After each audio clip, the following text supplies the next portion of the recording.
Beaucoup de gens pensent que les taupes sont aveugles. En fait, ces petits mammifères fouisseurs voient, mais leur vue est très faible, car elle leur sert juste à reconnaître la lumière. Elles sont aussi daltoniennes. Lorsqu'elles cherchent de la nourriture dans l'obscurité du sous-sol, ces créatures se fient surtout à leur toucher et à leur odorat.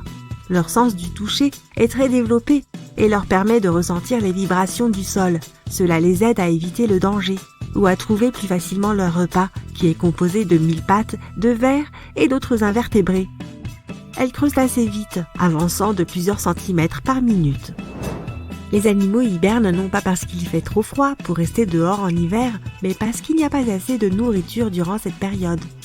Quand un animal hiberne, son rythme cardiaque, sa température, sa respiration et ses autres activités métaboliques ralentissent considérablement. Il conserve alors son énergie. Les tamias, les chauves-souris, les tortues et les serpents hibernent pendant l'hiver, ce qui leur permet d'économiser de l'énergie pour les autres saisons où ils seront plus à même de se procurer de la nourriture. Si tu penses aux ours, ce ne sont pas de vrais hibernants. Et si tu essayes d'en caresser un pendant l'hiver en pensant qu'il dort, tu risques d'être très surpris. Ils sont ralentis et ils dorment pendant de longues périodes, mais ils ne roupillent pas forcément pendant tout l'hiver et tu peux facilement les réveiller pendant leur sommeil.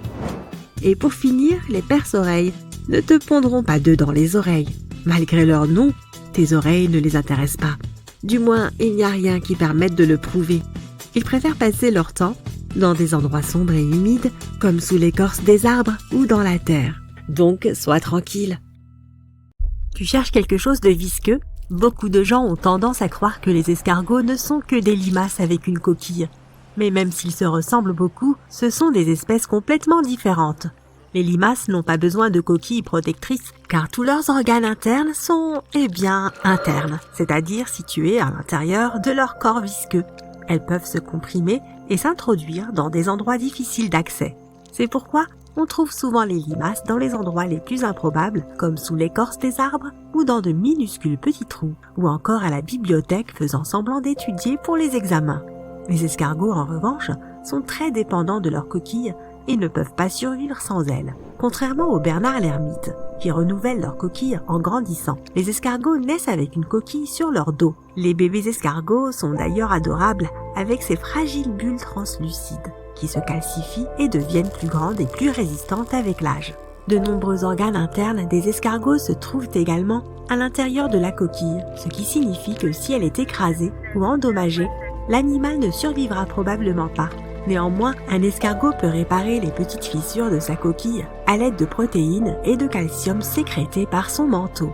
Les tortues sont d'ailleurs très proches des escargots à cet égard, car contrairement aux mythes communs, elles ne peuvent pas non plus quitter leur carapace sur un coup de tête. La carapace d'une tortue fait partie intégrante de son corps, et même si le reptile peut cacher sa tête et ses pattes à l'intérieur pour se protéger des prédateurs, son squelette est fusionné avec la carapace dure. Et comme le squelette de tout autre animal, il grandit avec la tortue elle-même.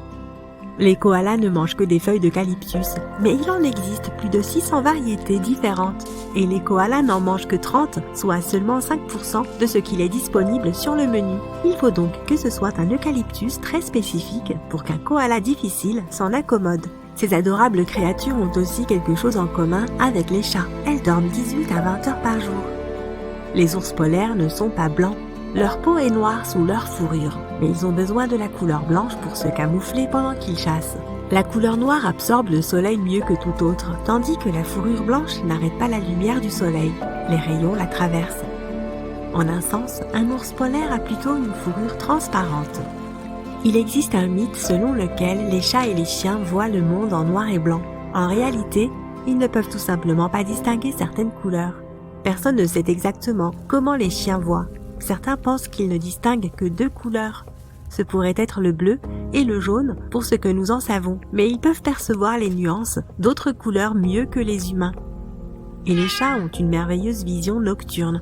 Ils ont besoin d'environ 7 fois moins de lumière qu'un humain pour voir dans l'obscurité. On pensait que les girafes étaient muettes, mais on a récemment découvert qu'elles émettaient des sons à basse fréquence la nuit pour communiquer entre elles. Le jour, elles ne disent pas un mot et s'avertissent mutuellement du danger d'une manière très inhabituelle, en remuant leurs sourcils très développés. Il est probable que la nuit, il leur soit plus difficile de distinguer les sourcils de leurs congénères, c'est pourquoi elles se mettent à parler pour de bon. Toujours à propos des girafes, ces animaux dorment bien plus de 30 minutes par jour, mais probablement pas autant que toi. Leur rythme de sommeil est assez typique.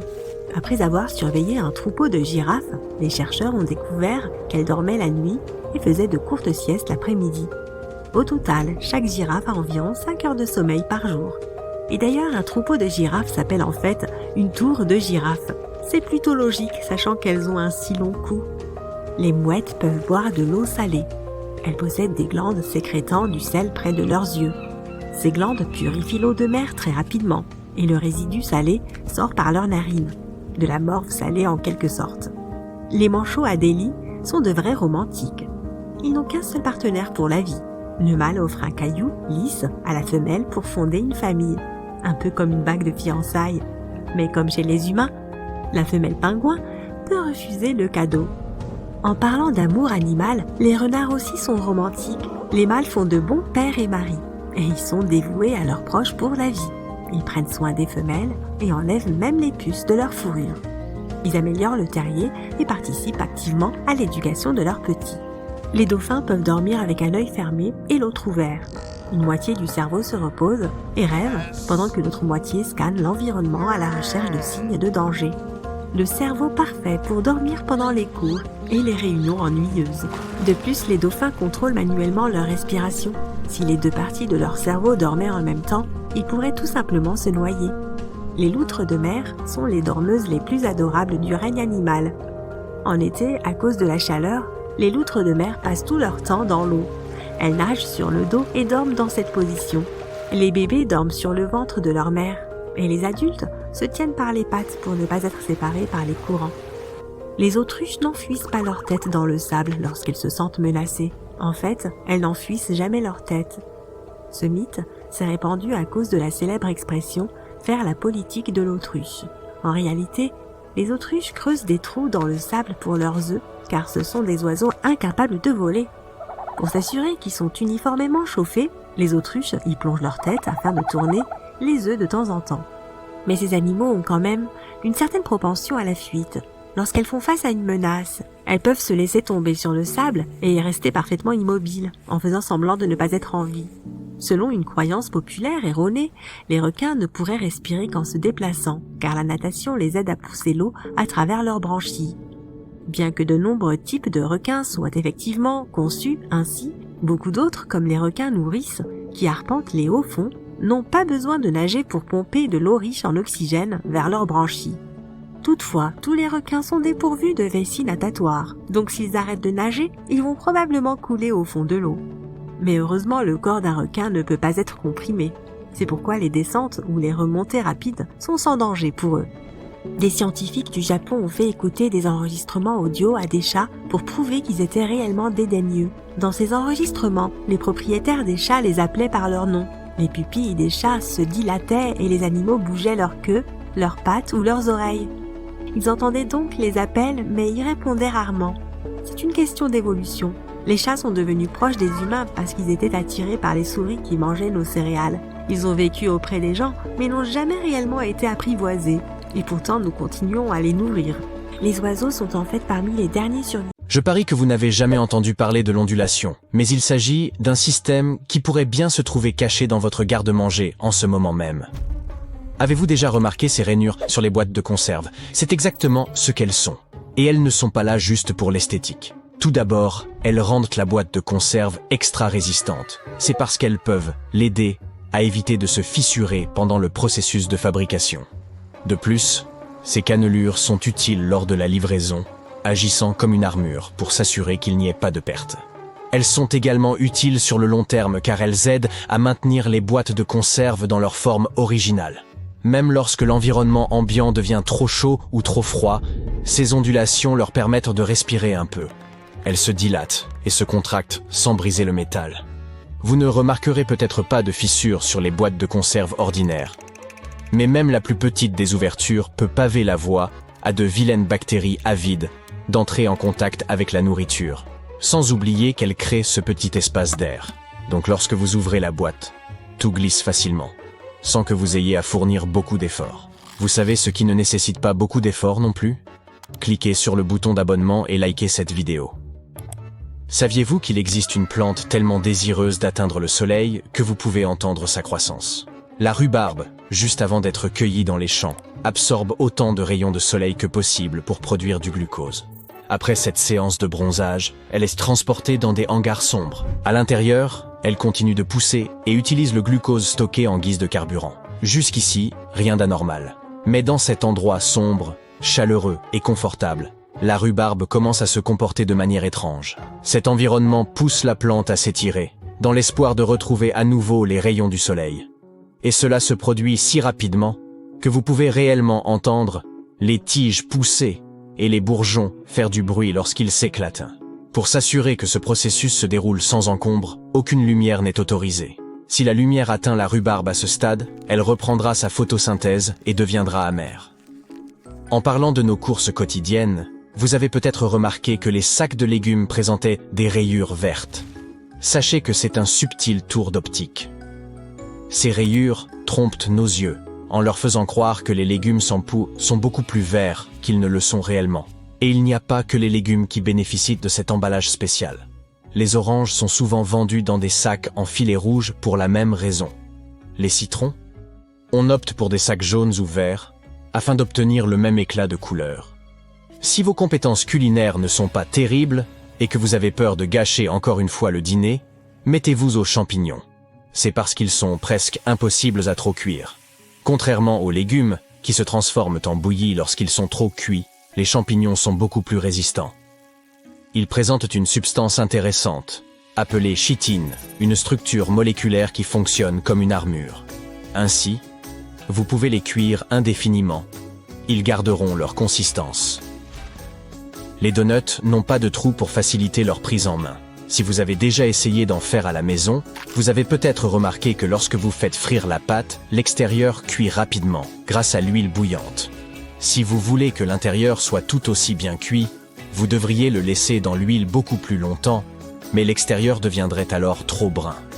Grâce à ce trou au milieu, la chaleur atteint les deux côtés de manière égale, créant un beignet parfait.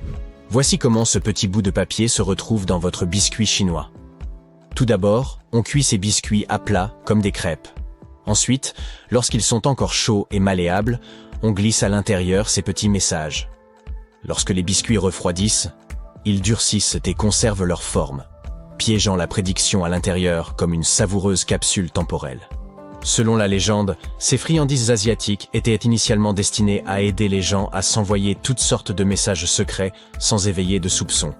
Voici un petit conseil pour chaque fois que vous achetez un repas dans un fast-food. Évitez le mot « extra » lorsque vous passez commande. Le moment où vous employez ce terme, vous incitez les employés à vous facturer davantage. Optez plutôt pour quelque chose comme « un peu plus comme ceci, s'il vous plaît », lorsque vous commandez un burrito spécial. Selon une étude britannique, le fromage serait l'aliment le plus souvent volé au monde. On estime qu'environ 4% de tout le fromage disparaît simplement des magasins. Et non, ce ne sont pas les souris qui le dérobent, ce sont les gens. Pourquoi? Parce que le fromage devient de plus en plus cher. Son prix ne cesse d'augmenter et des voleurs rusés essaient de se faire de l'argent facile en le faisant simplement disparaître des rayons. Il n'y a pas que le fromage, cependant. D'autres éléments intéressants sur la liste des vols incluent la viande fraîche, le chocolat et les fruits de mer. Ferrero, l'entreprise à l'origine de ces délicieux pots de Nutella, a besoin d'environ 25% de la production mondiale de noisettes chaque année. Donc, si vous y réfléchissez, une noisette sur 4 finit dans un pot chocolaté. Les fabricants se procurent ces noisettes en Turquie, en Italie et au Chili, en veillant à ce qu'elles soient livrées depuis les deux hémisphères pour maintenir leur fraîcheur. L'impact de Nutella sur l'économie est encore plus important que vous ne le pensez. En raison de cette forte demande, le prix des noisettes a grimpé en flèche. En 2014, le gel a frappé les noisettes de Turquie. La moitié de la production a été perdue et les prix ont augmenté en conséquence. À présent, même des endroits comme le New Jersey tentent de cultiver ces noisettes dignes du Nutella. Un dicton populaire dit qu'on est ce qu'on mange. Et il s'avère justement que nos intestins sont aussi là pour nous rendre heureux. La sérotonine est l'hormone du bien-être. C'est aussi un neurotransmetteur, une fonction que beaucoup d'entre nous associeraient immédiatement au cerveau. Pourtant, il est intéressant de noter qu'environ 95% de la sérotonine du corps humain est produite dans notre tube digestif. Nous sommes nombreux à employer les mots d'herbe et d'épices sans grande distinction, mais il s'agit bien d'assaisonnements différents. Les épices proviennent de toutes les parties d'une plante ou d'un arbre, comme la racine, la graine ou l'écorce, alors que les herbes ne sont que les feuilles de la plante. Les épices sont généralement ajoutées aux aliments lors de la cuisson et du rôtissage. Les herbes libèrent leur arôme plus rapidement, c'est pourquoi nous les ajoutons plutôt à la fin de la cuisson. As-tu déjà eu l'impression d'être observé pour te rendre compte que tu avais parfaitement raison? Ce sentiment, semblable au sixième sens de Spider-Man, s'appelle la détection du regard. Ton cerveau repère très vite si quelqu'un est en train de te regarder fixement. La science explique ce phénomène comme une sorte de mécanisme de défense. Ainsi, un regard direct peut être interprété comme une tentative de domination, ce qui pourrait constituer une menace potentielle. L'homme a développé cette capacité au fil du temps. Curieusement, cela ne fonctionne que lorsque l'autre personne te regarde directement. Si ton regard est décalé de quelques degrés vers la gauche ou vers la droite, ton cerveau ne réagira pas de la sorte. Qu'en est-il de cette envie de revoir sans arrêt tes films préférés ou d'écouter les mêmes chansons en boucle? Tu n'es pas le seul dans ce cas. Cette habitude a des effets positifs sur ta santé mentale, car c'est un comportement apaisant. Lorsque les gens se sentent dépassés, ils ont moins de maîtrise d'eux-mêmes et sont beaucoup moins enclins à accomplir des tâches difficiles. Tu te replonges volontiers dans la première saison de The Office parce que lorsque tu regardes, écoutes ou exécutes quelque chose de familier, tu n'as pas besoin de faire l'effort de décrypter ce que tu penses. C'est donc un bon moyen de se remettre les idées en place. Voici une autre sensation. Imagine que tu sois en train de profiter d'un magnifique coucher de soleil sur un balcon ou mieux au sommet de la tour Eiffel. Et voilà que ta petite voix intérieure te murmure « Et si je sautais ?» Eh bien, ce n'est pas forcément le fruit d'un état dépressif. Vois-tu, c'est juste une sorte de sentiment qui se produit lorsque tu es en hauteur. Il existe un nom pour cela, c'est l'appel du vide ou le phénomène de la hauteur. Il s'agit d'un objet de recherche relativement nouveau, mais plusieurs études sont en cours. On se souviendra certainement de l'incroyable performance de Jim Carrey dans Le Truman Show. Mais savais-tu que le délire de type Truman Show existait réellement? Ce phénomène relève de la neuropsychiatrie cognitive. Les personnes atteintes de ce syndrome croient qu'elles sont filmées et que les images sont exploitées à des fins de divertissement. Il fut un temps où l'aluminium était encore plus précieux que l'or. Je sais que ça semble difficile à croire. Aujourd'hui, nous emballons carrément nos sandwichs dans cet article du quotidien. Au 19e siècle, cependant, l'aluminium était un élément très difficile à obtenir. En effet, il était littéralement introuvable jusqu'à ce que des innovations permettent de l'extraire à grande échelle. Ainsi s'acheva le règne de l'alu. On raconte que l'empereur Napoléon III possédait même des couverts en aluminium qu'il réservait à ses invités de marque. Nous pourrions tout aussi bien évoquer une fête de voyageurs temporels qui s'est déroulée en 2009. Le physicien et théoricien Stephen Hawking a invité les voyageurs temporels du monde entier à s'y retrouver. Il y avait une grande bannière portant les mots « Welcome Time Travelers » et personne ne s'est pointé. Mais peut-être que ces voyageurs avaient d'autres engagements qui les ont empêchés d'assister à la fête. Je te jure que je pleure pas parce que personne n'est venu à ma super fête. J'étais juste en train de couper des oignons. Pourquoi fondons-nous en larmes lorsque nous les découpons? À cause d'une enzyme particulière, la synthase du facteur lacrymogène. Existe-t-il une solution? Eh bien la prochaine fois, prends une serviette en papier humide et dépose-la sur la planche à découper juste à côté de l'oignon. L'acidité produite par l'enzyme sera captée par le papier humide plutôt que par tes yeux. Le calendrier de l'Égypte ancienne était assez semblable à celui que nous utilisons aujourd'hui. Il comptait 365 jours répartis en 12 mois. Mais au lieu d'ajouter un 31e jour à certains mois, il gardait ces jours supplémentaires pour la fin de l'année. Tournons à nouveau nos objectifs du côté du règne animal. Y a-t-il un avantage quelconque à ce que les zèbres aient ce motif fascinant? Les scientifiques se sont également penchés sur la question et ont procédé à quelques expériences. Ils ont affublé des chevaux de manteaux ressemblant au pelage des zèbres. Le manteau couvrait tout le corps des chevaux à l'exception de leur tête. Et il s'avère que ce motif zébré repousse les mouches. Les scientifiques ont observé que ces dernières ne s'attaquaient qu'à la tête des animaux et restaient à l'écart de leur corps. Les fourmis sont connues pour être des créatures travailleuses, même dans les fables de La Fontaine, et cela se reflète dans la vie réelle.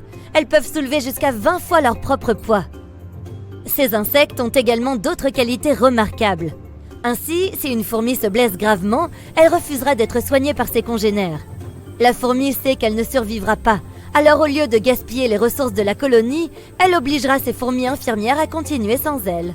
Les chameaux peuvent survivre environ 15 jours sans le moindre accès à l'eau. Beaucoup de gens croient qu'ils stockent celle-ci dans leurs bosses. Mais non, ces bosses servent à stocker la nourriture sous forme de graisse. L'eau, quant à elle, est conservée dans le sang. À propos de chameaux, dans certains pays, il existe une tradition qui consiste à leur organiser des concours de beauté. Par exemple, un tel concours a été organisé en marge de la Coupe du Monde 2022 au Qatar en guise d'attraction.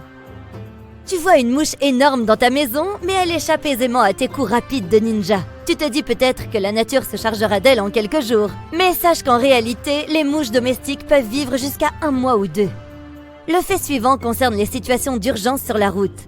Les appuis-têtes amovibles des voitures peuvent te servir à t'échapper d'un véhicule. S'il t'est impossible d'en ouvrir les portes, tu peux toujours briser la vitre au moyen de ces appuis-têtes. Il te suffit d'en coincer les tiges entre la vitre et son rebord.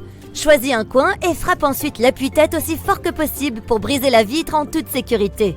Tu devras peut-être frapper à plusieurs reprises, mais la vitre finira par se briser. N'abandonne pas après le premier essai et ne sois pas timide, c'est une question de survie. C'est tout pour aujourd'hui, n'hésitez pas à partager vos anecdotes avec nous. Au cas où tu te poserais la question, il s'agit d'un capteur important. Il est lié à la température extérieure. Il s'active en cas d'alerte routière due à une chute brutale de la température. Il peut parfois être accompagné d'un avertissement sonore ou d'un message sur le tableau de bord pour t'informer que les routes risquent d'être verglacées, afin que tu puisses adapter ta vitesse ou changer de pneus si nécessaire. De nos jours, les voitures ne sont pas seulement adaptées à la saison froide, elles sont également dotées de fonctions intéressantes pour les mois d'été, notamment des pare-soleil. Vérifie si ta voiture est équipée de ce dispositif supplémentaire. Ils sont amovibles pour aider le conducteur même lorsqu'il ne conduit pas directement face à la lumière du soleil. Certains pare-soleil peuvent également s'étirer, ce qui permet d'ombrager une plus grande surface. Si le tien ne le fait pas, il existe une solution simple. Acheter une rallonge de pare-soleil que tu peux même trouver en ligne. Elle se fixe sur les pare-soleil existants ou sur les vitres pour une meilleure couverture et une meilleure visibilité. Il se peut que ta voiture ait une autre fonction cachée. En réalité, celle-ci ne se trouve pas dans la voiture, mais dans ses pneus. De nos jours, certaines voitures sont équipées de pneus remplis de mousse. Ils ont été créés pour résoudre le problème des crevaisons sur les pneus remplis d'air. Les pneus remplis de mousse présentent les mêmes avantages que les pneus gonflés à l'air, mais sans le risque de fuite. Les pneus gonflés à l'air peuvent parfois perdre de l'air avec le temps, même s'ils n'ont pas été endommagés. Dans la plupart des voitures équipées de cette fonction, les pneus ne sont pas entièrement remplis de mousse ou d'air, mais d'un mélange des deux.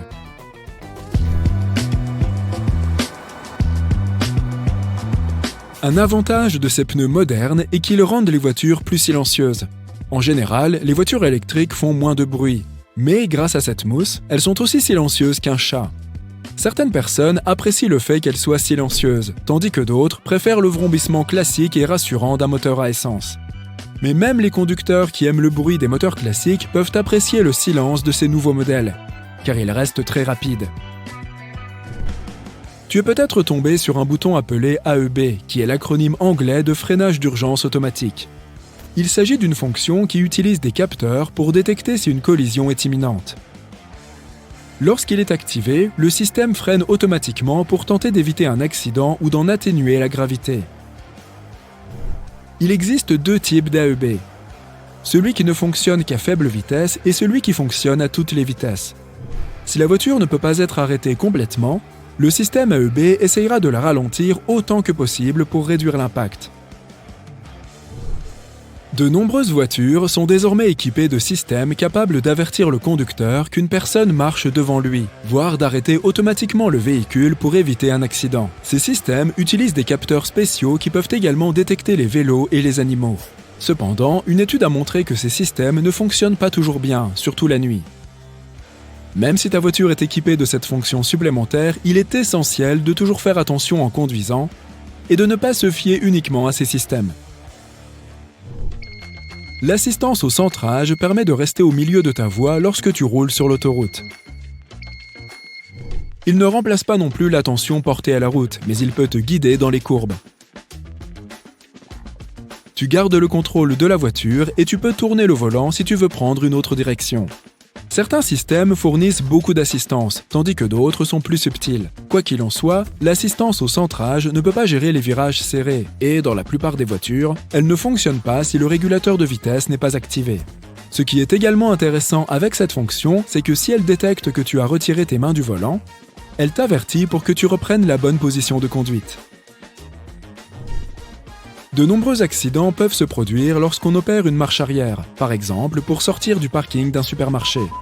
Les capteurs de stationnement peuvent aider à prévenir ces accidents en utilisant un radar ou un son pour détecter des éléments que le conducteur pourrait ne pas voir. Ces capteurs émettent un bruit ou affichent un avertissement sur l'écran de la voiture pour signaler au conducteur la présence d'un obstacle, comme un autre véhicule ou un piéton. Si tu prévois de faire un voyage en voiture, tu sais à quel point il est difficile de s'adapter aux différentes limitations de vitesse en vigueur dans chaque pays. La reconnaissance des panneaux de signalisation est une technologie qui peut aider à résoudre ce problème. Elle permet de connaître la limitation de vitesse sur la route empruntée. Elle utilise une caméra pour prendre des photos des panneaux et les afficher sur un écran dans la voiture.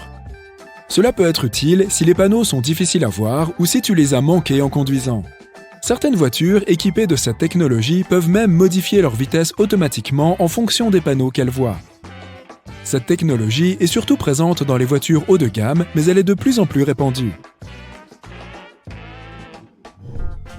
L'organisation chargée de la sécurité routière aux États-Unis a réalisé des études qui montrent que chaque année, jusqu'à 6000 conducteurs ont des accidents graves simplement parce qu'ils sont trop fatigués.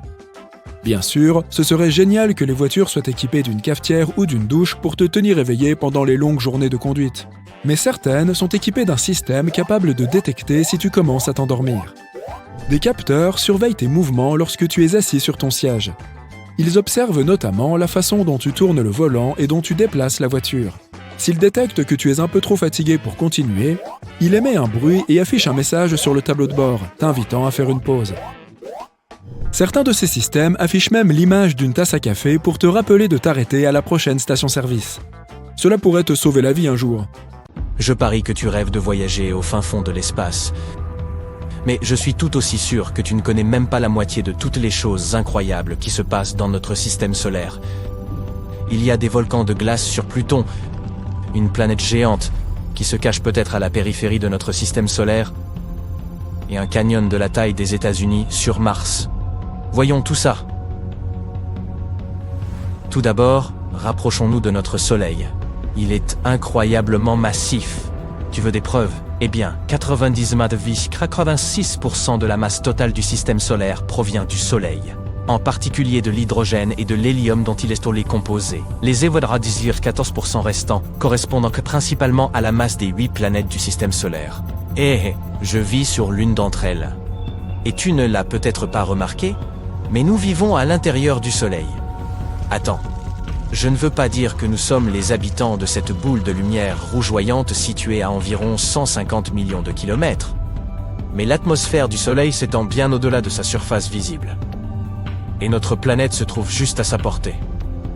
En fait, ce sont les rafales de vent solaire qui créent ce phénomène époustouflant que sont les aurores boréales et australes.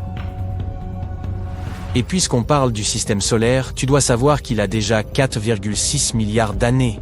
Ah, nous sommes arrivés à cette conclusion en étudiant les matériaux les plus anciens qu'on pouvait trouver. Je veux parler des météorites, bien sûr. Le système solaire est aussi incroyablement grand. Il te faudrait parcourir 17 milliards de kilomètres depuis la Terre avant d'en atteindre les limites. Pense à la prime de grand voyageur que tu obtiendrais. L'axe de rotation d'Uranus est très incliné, et les astronomes ne sont pas sûrs de savoir pourquoi. En cause, peut-être des collisions superpuissantes ayant eu lieu il y a très longtemps. Mais ce n'est encore qu'une théorie. En attendant, Uranus est couché sur le côté. Son équateur est presque à angle droit par rapport à son orbite.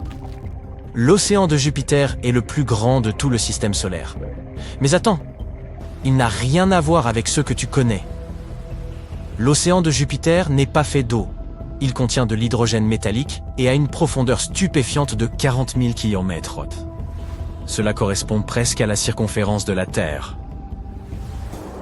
Les volcans de la Terre sont différents de ceux de Pluton. Aussi différents que le feu et la glace. Et je dis ça littéralement. Alors qu'ici, les volcans crachent une lave brûlante, ceux de Pluton crachent de la glace.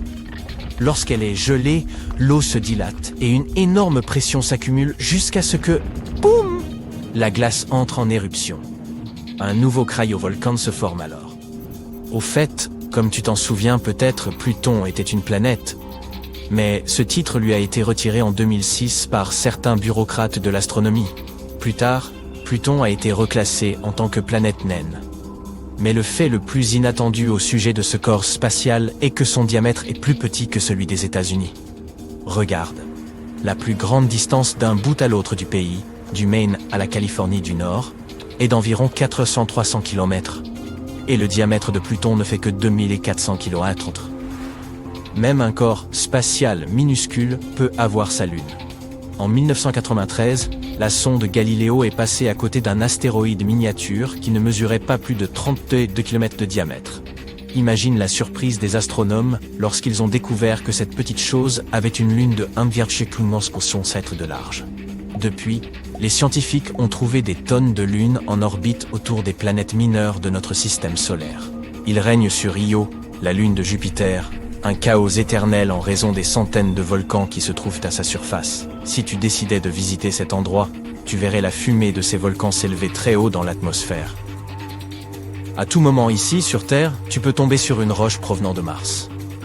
Après avoir analysé le contenu chimique de certaines météorites trouvées dans le désert du Sahara, en Antarctique et dans d'autres endroits de notre planète, des scientifiques sont arrivés à la conclusion choquante que beaucoup d'entre elles étaient d'origine martienne.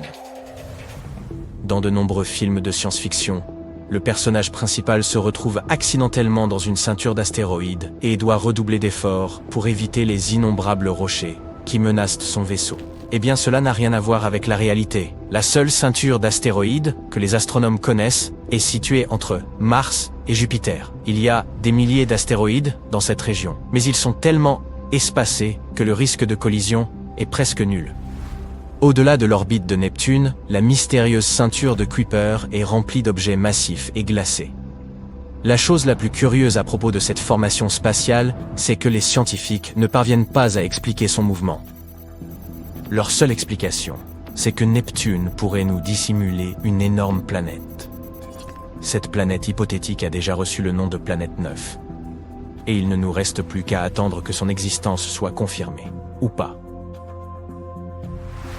Contrairement à ce que l'on croit généralement, il y a de l'eau partout dans le système solaire. Quelqu'un devrait peut-être l'éponger.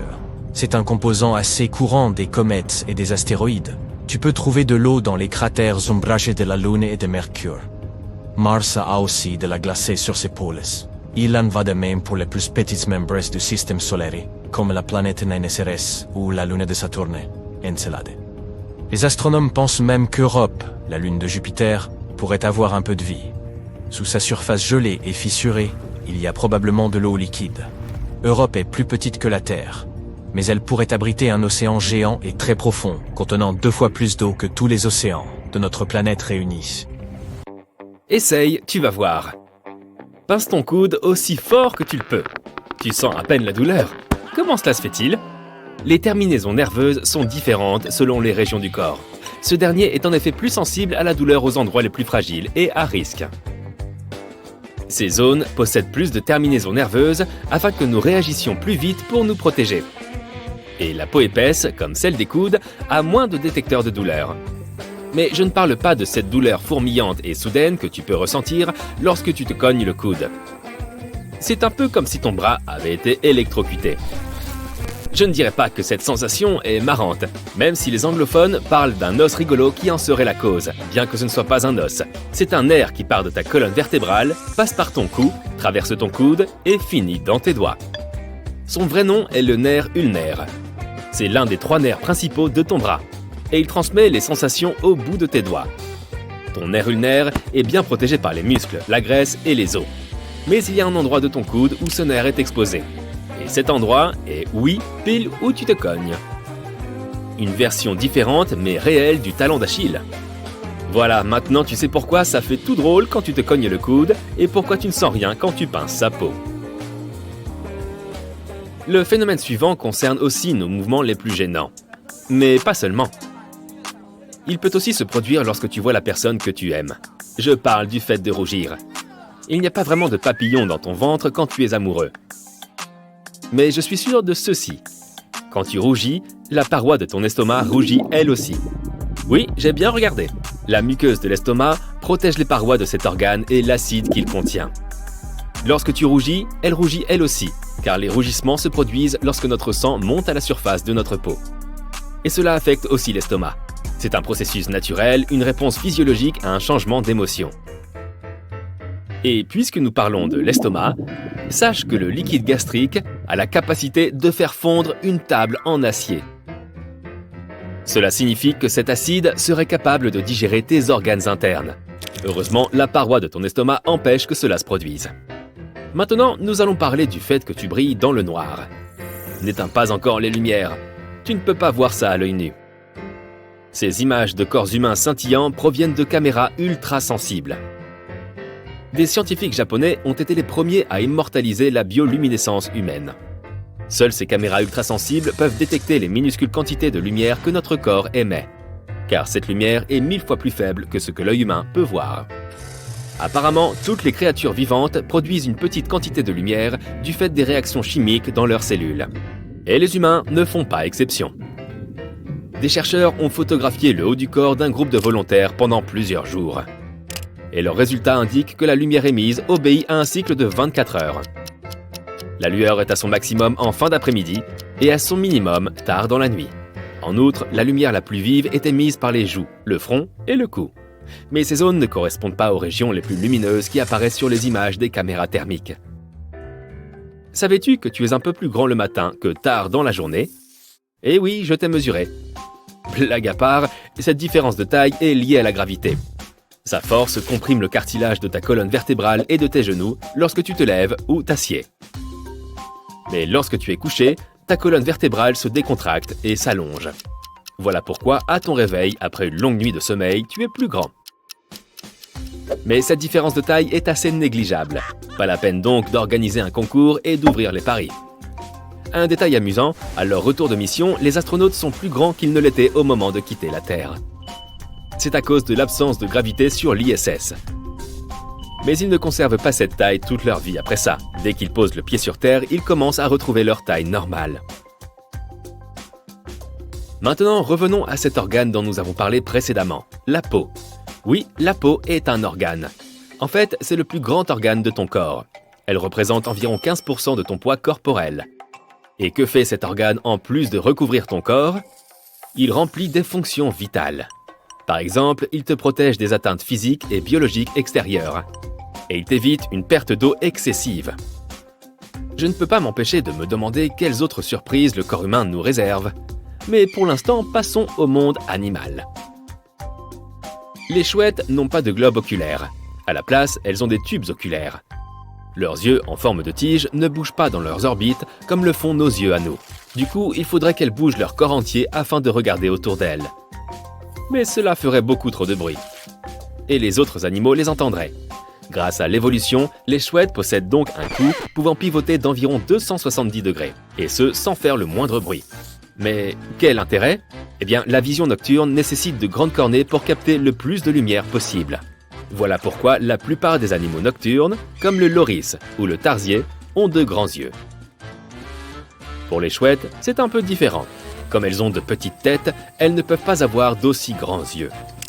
Et bien qu'elles n'aient pas de globes oculaires, elles possèdent 3 paires de paupières. Une paupière pour cligner des yeux, une autre pour dormir, et la dernière pour nettoyer leurs tubes oculaires. Est-ce que les hiboux trouvent ça chouette? Bien sûr! Nous allons maintenant parler d'un animal dit crépusculaire. Miaou! Les chats ont un organe spécial qui leur permet de goûter les odeurs dans l'air. Cet organe s'appelle l'organe de Jacobson ou l'organe véméronasal. L'organe de Jacobson est situé à l'intérieur de la cavité nasale du chat et s'ouvre sur le palais, dans la bouche. Il leur sert à détecter des substances chimiques bien précises grâce à des nerfs qui mènent directement au cerveau. Et il ne s'agit pas de substances ordinaires. Les récepteurs de l'organe de Jacobson ont une fonction très particulière. Ils captent des substances qui n'ont pas d'odeur du tout. En d'autres termes, les chats peuvent détecter des odeurs indétectables. Et ce n'est pas tout. L'organe de Jacobson accroît leur odorat. Par exemple, lorsque les chatons doivent trouver le lait de leur mère. Imagine 2 mères chattes et 4 chatons. Le modèle de clavier QWERTY, répandu dans de nombreux pays, n'est pas des plus faciles à utiliser. Dans les années 1870, Christopher Scholz a inventé un clavier agencé de manière à ce que la frappe soit 2 fois plus rapide. Mais en plaçant les lettres les plus couramment utilisées les unes à côté des autres, la frappe s'est avérée un peu trop rapide, et les machines se bloquaient constamment. Il a donc développé le modèle QWERTY. Cela obligeait les dactylos à taper plus lentement. Elles devaient d'abord chercher la lettre, puis la taper avec leur index. Ce clavier est toujours en usage aujourd'hui et les gens s'y sont habitués. L'extrémité en plastique de ton lacet s'appelle un aglet et on l'utilise depuis la Rome antique. Bien sûr, il n'y avait pas de plastique à l'époque. Alors, ces aglets étaient fabriqués en pierre, en verre ou en métal. Les gens les plus riches pouvaient, s'ils le souhaitaient, décorer leurs chaussures avec des métaux précieux comme le laiton ou l'argent. Qu'est-ce qui est arrivé en premier, la télévision ou la télécommande ? Eh bien, sache que la technologie qui permet le fonctionnement des télécommandes est plus ancienne de plusieurs décennies. En 1898, Nikola Tesla a créé une machine permettant de contrôler des appareils à distance à l'aide d'ondes radio. Et pour vendre son invention, il a fabriqué un modèle de bateau télécommandé. Mais il n'a réussi à intéresser personne. Il était en avance sur son temps. On a finalement commencé à utiliser les télécommandes pour les téléviseurs en 1956. L'ingénieur Percy Spencer a accidentellement inventé quelque chose de génial en 1945. Il travaillait sur un nouveau tube à vide, le magnétron, qui devait être utilisé sur des systèmes radars. Alors qu'il travaillait sur son projet, il a constaté que le chocolat qu'il avait dans sa poche avait fondu. S'apercevant que le magnétron avait la capacité de chauffer les aliments, il a fait un essai avec du maïs et il a obtenu des pop-corns. Il a ensuite essayé de le tester avec des œufs, mais là les choses ne se sont pas très bien passées. Alors, il a construit une boîte métallique et le premier four à micro-ondes a vu le jour.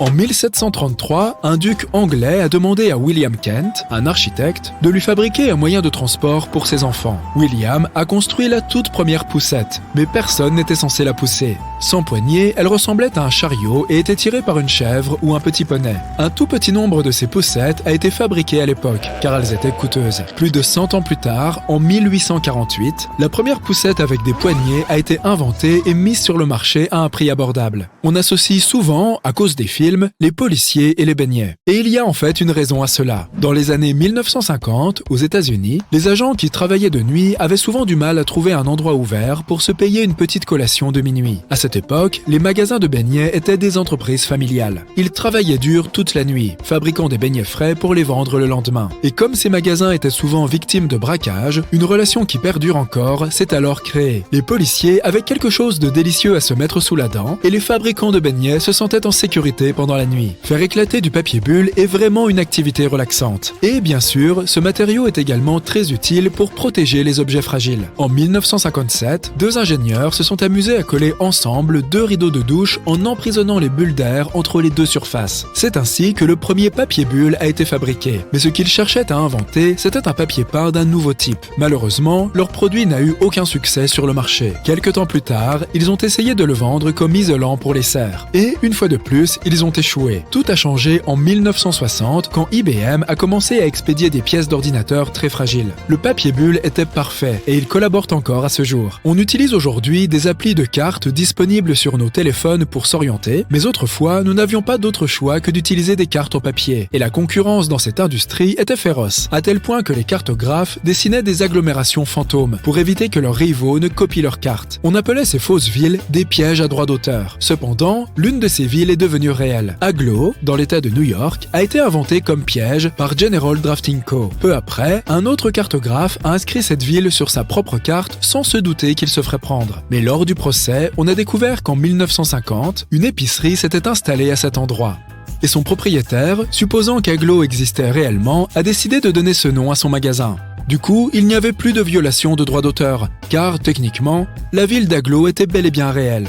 En 1943, Vesta Stout, originaire de l'Illinois, travaillait à la consolidation des colis. Elle n'aimait pas beaucoup le ruban adhésif en papier, car il se désagrégeait rapidement lorsqu'il était mouillé. Elle demanda donc à son patron d'essayer de fabriquer un ruban adhésif imperméable. Mais sa proposition fut rejetée. Cependant, elle décida d'écrire une lettre au président Roosevelt en lui décrivant son idée pour fabriquer un meilleur ruban adhésif. Non seulement elle lui expliqua son concept, mais elle lui fournit également des dessins détaillés. Il approuva l'idée et ordonna qu'on impose le nouveau ruban notamment dans les services postaux. Il était si utile pour le transport de marchandises que tout le monde en voulait, et on commença à le vendre dans toutes les quincailleries. Dans les années 50, les gens commencèrent également à s'en servir pour réparer leurs conduits de ventilation. Et même si l'adhésif utilisé n'est adapté ni au froid ni au chaud, le ruban se détache facilement. On continue encore aujourd'hui d'utiliser ce type de ruban adhésif pour un grand nombre de petites réparations.